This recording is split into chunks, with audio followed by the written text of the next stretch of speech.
ভাৰতীয় গৌৰৱ উজ্জ্বল ইতিহাসৰ যোৱাকালি দিনটো এটি বিশেষ দিন। সমগ্ৰ ভাৰতবাসীয়ে অধীৰ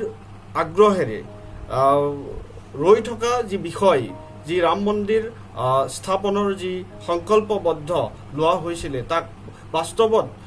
প্ৰয়োগ কৰাৰ উদ্দেশ্যে প্ৰথমটো পৰ্ব যি ভূমি পূজন, সমগ্ৰ দেশবাসীয়ে যোৱাকালি প্ৰধানমন্ত্ৰীৰ উপস্থিতিত সেই পবিত্ৰ ক্ষণৰ সাক্ষী হ'বৰ কাৰণে সক্ষম হ'ল। যি ৰাম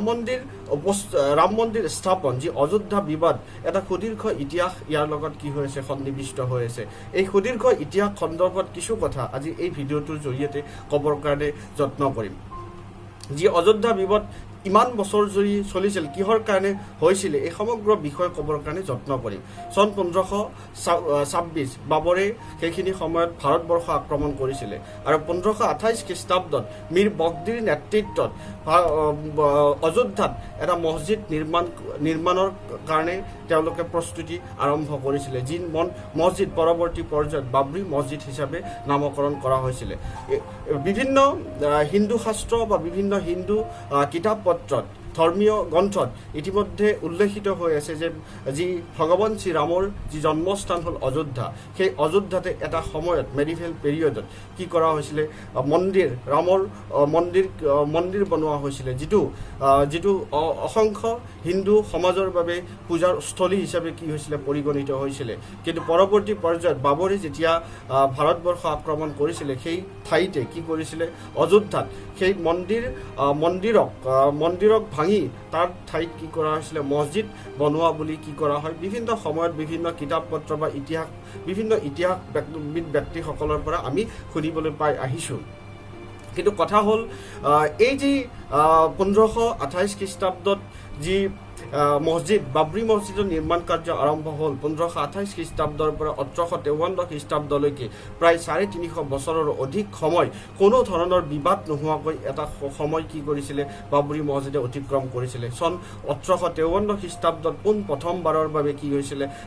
স্থানীয় দুটা ফৈদৰ মাজত কি হৈছিলে, কাজিয়াৰ সূত্ৰপাত হৈছিলে। আৰু কাজিয়াৰ সূত্ৰপাত এইকাৰণে হৈছিলে, সেইখিনি সময়ত কি কৰা হৈছিলে, যি বাবৰি মছজিদৰ যি আগফালত যি বাহিৰত হিন্দু সমাজে কি কৰিছিলে, ভগৱান শ্ৰীৰামক কি কৰিছিলে, পূজা অৰ্চনা কৰিছিলে, যাক ৰাম চাবুত্ৰ বুলি কি কোৱা হয়, উল্লেখ কৰা হয়। মছজিদৰ ভিতৰত কি কৰা হৈছিলে, ইছলাম সমাজে, মুছলিম সমাজে কি কৰিছিলে, নামাজ আদায় কৰিছিলে, আৰু বাহিৰত হিন্দু সমাজে কি কৰিছিলে, ভগৱান শ্ৰীৰামক পূজা অৰ্চনা কৰিছিলে। আৰু সেই ব্যৱস্থাটোৰ বাবে প্ৰথমবাৰৰ বাবে কি কৰা হৈছিলে, 1853 চনত দুটা ফৈদৰ মাজত কাজিয়াৰ সূত্ৰপাত হৈছিলে, যিটো পৰৱৰ্তী পৰ্যায়ত ব্ৰিটিছ চৰকাৰে সেই সমস্যাটোক সমাধান কৰাৰ উদ্দেশ্যে দু ঠাইত কি কৰিছিলে, কিছুমান ফেঞ্চি ব্যৱস্থা কৰি কি কৰিছিলে, ৰাম চাবুত্ৰক কি কৰিছিলে, ছেপাৰেট কৰি দিছিলে, মছজিদক ছেপাৰেট কৰি দিছিলে। কিন্তু পৰৱৰ্তী পৰ্যায়ত 1885 খ্ৰীষ্টাব্দত প্ৰথমবাৰৰ বাবে কি কৰিছিলে, সেই সময়ৰ স্থানীয় ব্যক্তিয়ে ফৈজাবাদ ডিষ্ট্ৰিক্ট কোৰ্টৰ ওচৰত কি কৰিছিলে, আপিল কৰিছিলে যে ৰাম চাবুত্ৰ মেলাত ৰামৰ এটা কি কৰা মন্দিৰ বনাবৰ কাৰণে কি দিব লাগে, অনুমতি দিব লাগে। আৰু এই অনুমতিক তাৎক্ষণিকভাৱে কি কৰিছিলে, ফৈজাবাদ ডিষ্ট্ৰিক্ট কোৰ্টে সেইখিনি সময়ত কি কৰিছিলে, ৰিজেক্ট কৰি দিছিলে। যিহেতু 350 বছৰ এটা মছজিদ সেই ঠাইত কি হৈছে, নিৰ্মিত হৈ আছে, চলি আছে, এক্সিষ্ট হৈ আছে, বৰ্তি আছে, সেইকাৰণে তাত মন্দিৰ স্থাপনৰ কাৰণে কি কৰিছিলে, ৰিজেক্ট কৰি দিছিল। কিন্তু পৰৱৰ্তী পৰ্যায়ত আকৌ পুনৰবাৰ 72 বছৰ পিছত 1949 চনত আকৌ কি হৈছিলে, এই বিতৰ্কই কি কৰিছিলে, নতুনকৈ সূত্ৰপাত হৈছিলে। 1949 চনত মছজিদৰ ভিতৰত ৰামৰ কিছুমান বাল্যকালৰ কিছুমান চিত্ৰ প্ৰকাশিত মন্দিৰ কি কৰিছিলে, মন্দিৰৰ উদ্ভৱ হোৱা বুলি একাংশই কি কৰিছিলে, ঠাৱৰ কৰিছিলে। যাৰ ফলস্বৰূপে এইটো প্ৰবাদো আছে যে তাত সেইখিনি সময়ত একাংশ ব্যক্তি জোৰ জবস্তিকৈ গৈ ৰাতিৰ আন্ধাৰত গৈ কি কৰিছিলে, সেই মন্দিৰবোৰ মছজিদৰ ভিতৰত সোমাই থৈ আহিছিলে। কিন্তু এইটো আমি ইতিহাসত বিভিন্ন সময়ত পঢ়িবৰ কাৰণে পাইছোঁ, বিভিন্ন সময়ত বিভিন্ন ছাইডত এই বস্তুবোৰ আমি দেখিবলৈ পাইছোঁ। কিন্তু কিন্তু পৰৱৰ্তী পৰ্যায়ত 1950 চনত এই যিটো মছজিদৰ ভিতৰত যিটো ৰামৰ মূৰ্তিৰ যিটো উদ্ভৱ হোৱা বুলি কি কৰা হৈছিলে, প্ৰকট কৰা হৈছিলে, যাৰ ফলস্বৰূপে তেওঁলোকে কি কৰিছিলে, সেই মছজিদৰ ভিতৰত কি কৰিব লাগিব, হিন্দু সমাজক কি কৰিব, তাত প্ৰাৰ্থনা কৰিবৰ কাৰণে অনুমতি দিব লাগে বুলি কি কৰিছিলে 1950 চনত এটা কি কৰিছিলে, সেইখিনি সময়ত এটা আপিল কৰিছিলে কোৰ্টৰ ওচৰত। যিটো পৰৱৰ্তী পৰ্যায়ত 1919 চনত যিটো নিৰ্মাহা আখাৰা বুলি কোৱা হয়, য'ত নিৰ্মাহা আখাৰাই 1853 যেতিয়া সংঘাত হৈছিল, তাৰ লগতে কি এই নিৰ্মাহা আখাৰা কি হৈছে, জড়িত হৈছিল। নিৰ্মাহা আখাৰাই যিহেতু ভগৱান শ্ৰীৰামক তেওঁলোকে কি কৰিছিলে, পূজা অৰ্চনা কৰিছিলে, ভগৱান শ্ৰীৰামক তেওঁলোকে কি কৰিছিলে, মানিছিলে। সেইকাৰণে তেওঁলোকে কি কৰিছিলে, কোৰ্টৰ ওচৰত ডিমাণ্ড কৰিছিলে যে এই বিষয়টো কি কৰিব লাগিব, গোটেই এডমিনিষ্ট্ৰেটিভ কণ্ট্ৰলটো তেওঁলোকৰ ওচৰত দিব লাগে। তাৰ পৰৱৰ্তী পৰ্যায়ত 1961 চনত কি কৰিছিলে, সুন্নী ৱাকফ বৰ্ডেও কি কৰিছিলে, তেওঁলোকেও কি কৰিছিলে, এটা পেটিশ্যন আপিল কৰিছিলে যে যিহেতু সেই মন্দিৰ মছজিদৰ ভিতৰত ৰখা হৈছিলে, মছজিদৰ ভিতৰত ৰখা হোৱাৰ কাৰণে সেই বিষয়টো কি কৰিব লাগিব, মন্দিৰসমূহক মছজিদৰ ভিতৰৰ পৰা কি কৰিব লাগিব, আঁতৰাই দিব লাগিব। 1949 চনত যেতিয়া মছজিদৰ ভিতৰত মন্দিৰৰ উদ্ভৱ হোৱাৰ কথা উল্লেখ কৰিছিল, যিহেতু দুটা গোষ্ঠীৰ মাজত যি ধৰ্মীয় এটা সংঘাতৰ যি সূত্ৰপাত হোৱাৰ সম্ভাৱনা দেখি সেই গোটেই ব্যৱস্থাটো কি কৰিছিলে, সেইখিনি সময়ত কোৰ্টে কি কৰিছিলে, বন্ধ ৰাখিছিলে। গোটেই কেছটো সেইখিনি সময়ত কি কৰিছিলে, তেওঁলোকে কোৰ্টে নিজৰ তত্বাৱধানত ৰাখিছিলে। হিন্দু আৰু মুছলিম উভয় পক্ষক পূজা অৰ্চনাৰ পৰা কি কৰিছিলে, বিৰত ৰাখিছিলে। 1961 সুন্নী ৱাকফ বৰ্ডৰ পেটিশ্যনৰ পিছত প্ৰায় 20 বছৰৰ পিছত 1980ৰ দশকত যেতিয়া বিশ্ব হিন্দু পৰিষদৰ বা ভাৰতীয় জনতা পাৰ্টীৰ জন্মৰ সময়ত 80ৰ দশকত এই অযোধ্যা বিবাদটোৱে এটা নতুন সমীকৰণেৰে, নতুন ভাৱমূৰ্তিৰে কি কৰিছিলে, প্ৰকট হৈ উঠিছিলে। যি ৰাজনৈতিক এটা পৰিৱেশ দিবৰ কাৰণে কি কৰা হৈছিলে, স্থিৰ কৰা হৈছিলে। দশকত অযোধ্যা বিবাদক সম্পূৰ্ণৰূপে ৰাজনীতিকৰণ কৰাৰ কাৰণে কি কৰা হৈছিলে, সিদ্ধান্ত গ্ৰহণ কৰিছিলে আৰু ইয়াত আগভাগ লৈছিলে বিশ্ব হিন্দু পৰিষদ। সেইখিনি সময়ত জনসংঘৰ পৰা সিঁচৰিত হৈ নতুনকৈ ৰাজনৈতিক দল হিচাপে স্বীকৃতিপ্ৰাপ্ত ভাৰতীয় জনতা পাৰ্টী কি কৰিছিলে, সম্পূৰ্ণভাৱে কি কৰিছিলে, ইয়াৰ আগভাগ লৈছিলে আৰু নতুনকৈ কেইবাটাও সংগঠন কি কৰিছিলে, জন্ম হৈছিলে। বজৰং দলৰ সেইখিনি সময়তে জন্ম হৈছিলে। এই সমস্ত প্ৰক্ৰিয়াক আৰু সেই 1980ৰ পিছত যি ভাৰতবৰ্ষত এটা তুষ্টিকৰণৰ যি ৰাজনীতি, সেই ৰাজনীতিটো আৰম্ভ হৈছিলে। কাৰণ 1986ত যি শাহবানু কেছেও এই অযোধ্যা বিবাদৰ ক্ষেত্ৰত এক গুৰুত্বপূৰ্ণ প্ৰভাৱ পেলাবৰ কাৰণে সক্ষম হৈছিল। কাৰণ শাহবানু কেছৰ বিনিময়ত যি মুছলিম সমাজত এটা কি হৈছিলে, এটা যি তালাকৰ নামত যি খৰচ বহনৰ দায়িত্ব কি কৰিছে, মুছলিম সমাজত পৰিছিলে আৰু যাৰ ফলস্বৰূপে কি কৈছে, মুছলিম সমাজে ইয়াৰ তীব্ৰ বিৰোধিতা কৰিছিল আৰু মুছলিম সমাজক সন্তুষ্টি কৰাৰ উদ্দেশ্যে ৰাজীৱ গান্ধী গভৰ্ণমেণ্টে কি কৰিছিলে, সেইখিনি সময়ত সুপ্ৰিম কোৰ্টৰ সিদ্ধান্তকো কি কৰিছিলে, কিছু পৰিমাণে অৱমাননা কৰি কি কৰিছিলে, মুছলিম সমাজৰ সপক্ষে সিদ্ধান্ত কিছুমান লৈছিলে। যাৰ কাৰণে হিন্দু সমাজে ইয়াৰ তীব্ৰ প্ৰতিবাদ কৰিছিলে আৰু যাৰ বিনিময়ত হিন্দু সমাজে ইয়াত অসন্তুষ্ট হৈছিলে আৰু হিন্দু সমাজকো সন্তুষ্টি কৰাৰ উদ্দেশ্যে সেইখিনি সময়ত ৰাজীৱ গান্ধী গভৰ্ণমেণ্টে কি কৰিছিলে, বহু বছৰৰ পৰা বন্ধ হৈ থকা যি প্ৰৱেশদ্বাৰ, সেই প্ৰৱেশদ্বাৰ কি কৰিছিলে, অযোধ্যাৰ প্ৰৱেশদ্বাৰ কি কৰিছিলে, বাবৰি মছজিদৰ প্ৰৱেশদ্বাৰ কি কৰিছিলে, খুলি দিয়াৰ ব্যৱস্থা গ্ৰহণ কৰিছিলে। অতি কম সময়ৰ ভিতৰতে ফাইজাবাদ ডিষ্ট্ৰিক্ট কোৰ্টে কি কৰিছিলে, সিদ্ধান্ত লৈছিলে, য'ত সমগ্ৰ প্ৰক্ৰিয়া লাইভ টেলিকাষ্ট হিচাপে কি হৈছিলে, স্বীকৃত লাইভ টেলিকাষ্ট হৈ আছিলে। আৰু এইটো ইতিহাসত বিভিন্ন সময়ত আমি ইয়াৰ যি ইতিহাস পঢ়িবৰ কাৰণে সক্ষম হৈছোঁ বা বিভিন্ন সময়ত দেখিছোঁ যে এই এটা ৰাজীৱ গান্ধীৰ এটা সম্পূৰ্ণ তুষ্টিকৰণ ৰাজনীতি ইয়াৰ লগত কি হৈছিলে, জড়িত হৈ আছিলে। আৰু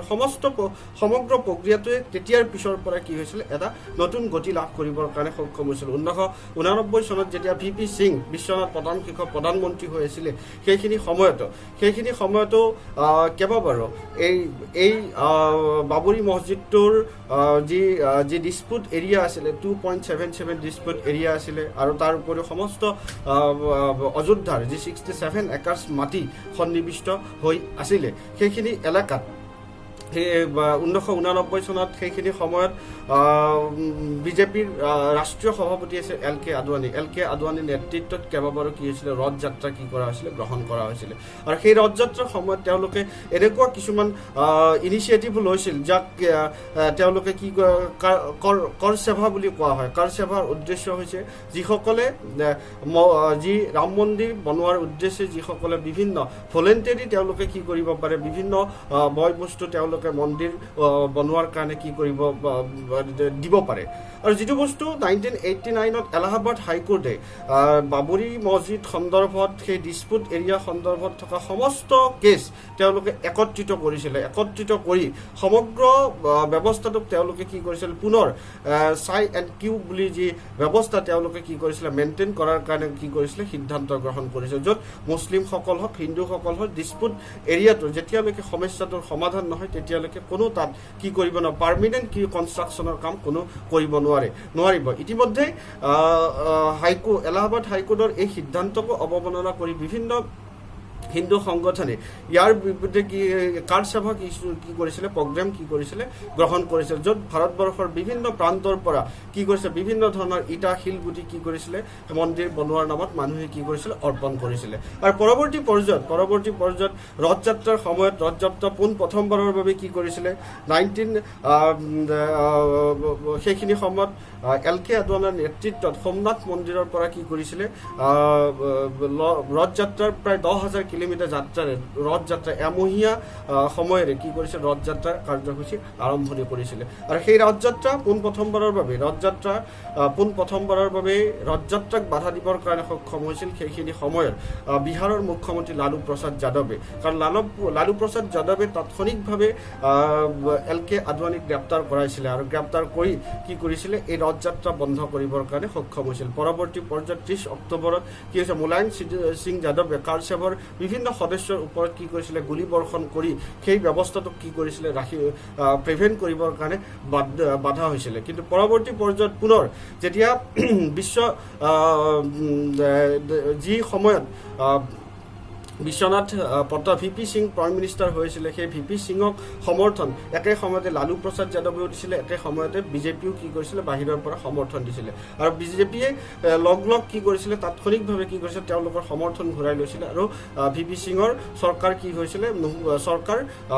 সলনি হৈছিলে আৰু পৰৱৰ্তী পৰ্যায়ত 1991ৰ নিৰ্বাচনৰ সময়তে কি হৈছিলে ৰাজীৱ গান্ধীৰ LTT সন্নৰ হাতত কি হৈছিলে মৃত্যু হৈছিলে আৰু ৰাজীৱ গান্ধীৰ মৃত্যুৰ লগে লগে সেইখিনি সময়ত কংগ্ৰেছে পুনৰ চৰকাৰ গঠন কৰিবৰ কাৰণে সক্ষম হৈছিল। কংগ্ৰেছৰ হৈ প্ৰাইম মিনিষ্টাৰ নৰসিংহ ৰাৱে কি কৰিছিলে প্ৰধানমন্ত্ৰী হিচাপে শপত গ্ৰহণ কৰিছিলে আৰু সেইখিনি সময়ত উত্তৰ প্ৰদেশৰ যি এছেম্বলি ইলেকশ্যন আছিল সেই এছেম্বলি ইলেকশ্যনত প্ৰায় 221খন আসনৰে সেইখিনি সময়ত কল্যাণ সিং মুখ্যমন্ত্ৰী হ'বৰ কাৰণে সক্ষম হৈছিল আৰু বিজেপি প্ৰথমবাৰৰ কাৰণে কি আছিল উত্তৰ প্ৰদেশত নিজৰ চৰকাৰ গঠন কৰিবৰ কাৰণে সক্ষম হৈছিল আৰু সেইখিনি সময়তে বিভিন্ন কাৰ সেৱা কি কৰিছিলে সদস্যক কি কৰিছিলে প্ৰায় 2 লাখ সদস্যৰে কি কৰিছিলে গোট খাইছিলে একত্ৰিত হৈছিলে য'ত লালু প্ৰসাদ এল কে আদৱানী অটল বিহাৰী বাজপেয়ী অশোক সিংঘাল উমা ভাৰতী এইসকল ব্যক্তিৰ নেতৃত্বত পুনৰ ৰথ যাত্ৰাৰ দৰে কাৰ্যসূচী তাৎক্ষণিকভাৱে এদিনৰ ভিতৰতে কৰা হৈছিলে আৰু য'ত তেওঁলোকৰ উদান্ত ভাষণ দিয়া হৈছিলে আৰু এইটো প্ৰবাদ আছে যে তেওঁলোকৰ প্ৰভোকেশ্যন তেওঁলোকৰ উদান্ত ভাষণত কি হৈছিলে ৰাইজ উত্তেজিত হৈ তেওঁলোকে কি কৰিছিলে বাবৰি মছজিদৰ যি সেই ডিছপুট এৰিয়া তাত সোমাই তেওঁলোকে কি হৈছে বাবৰি মছজিদ সেইখিনি সময়ত 1992 চনৰ 6 ডিচেম্বৰ তাৰিখে কি কৰিছিলে বাবৰি মছজিদ সম্পূৰ্ণৰূপে ধ্বংস কৰিবৰ কাৰণে কি হৈছিলে সক্ষম হৈছিলে যিটো কথা সুপ্ৰিম কোৰ্ট উচ্চতম ন্যায়ালয়ত কি হৈছিলে কল্যাণ সিঙে কি কৈছে লিখিত আকাৰত দিয়া হৈছিলে ডিছপুট এৰিয়াৰ বাহিৰত তেওঁলোকে কি কৰিব তেওঁলোকে সমবেত হ'ব তেওঁলোকে ভূমি পূজনৰ পৰ্ব অনুষ্ঠান কৰিব তেওঁলোকে কেতিয়াও কোনো ধৰণৰ ডিমলাইজ কাৰ্য তেওঁলোকে কি নকৰে সংঘটিত নকৰে কিন্তু তেওঁলোকে কল্যাণ সিঙে সুপ্ৰিম কোৰ্টৰ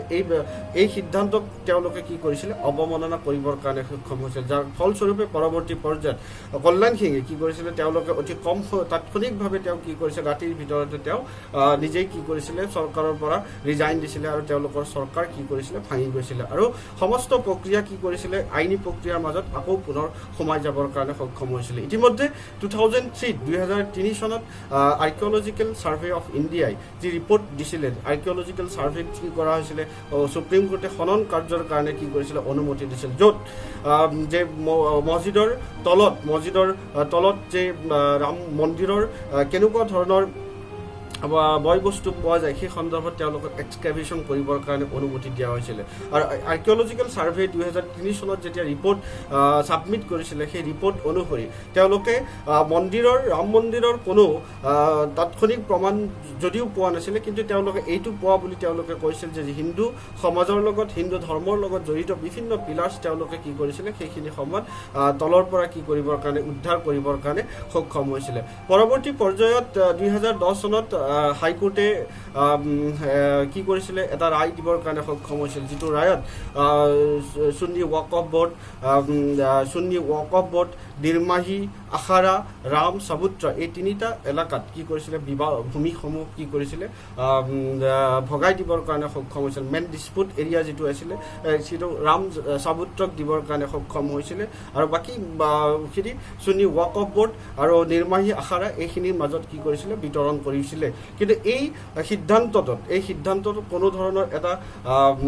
এটা ছেটিছফেকশ্যন কোনোটো পক্ষই লাভ কৰিবৰ কাৰণে সক্ষম হৈছিল, যাৰ ফলস্বৰূপে 2019 চনত সেইখিনি সময়ৰ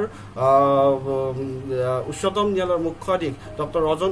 ৰঞ্জন গগৈৰ নেতৃত্বত কি কৰা হৈছিলে, এটা সিদ্ধান্ত গ্ৰহণ কৰা হৈছিল, য'ত মুছলিমসকলৰ বাবে প্ৰায় 5 একৰ্ছ মাটি কি কৰা হৈছিলে, দিয়া হৈছিলে, আৰু ৰাম মন্দিৰৰ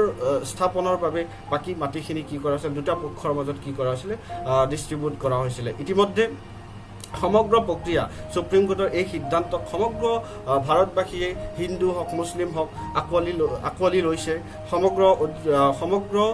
ভাৰতবাসী হিন্দু মুছলিম উভয়ে কি কৰিছে, এই সিদ্ধান্তক আদৰণি জনোৱাৰ লগতে যি ৰাম মন্দিৰ উপস্থাপনৰ ক্ষেত্ৰত যি চৰকাৰৰ যি সিদ্ধান্ত, যি ব্যৱস্থাপনা, সেই ক্ষেত্ৰতো অসংখ্য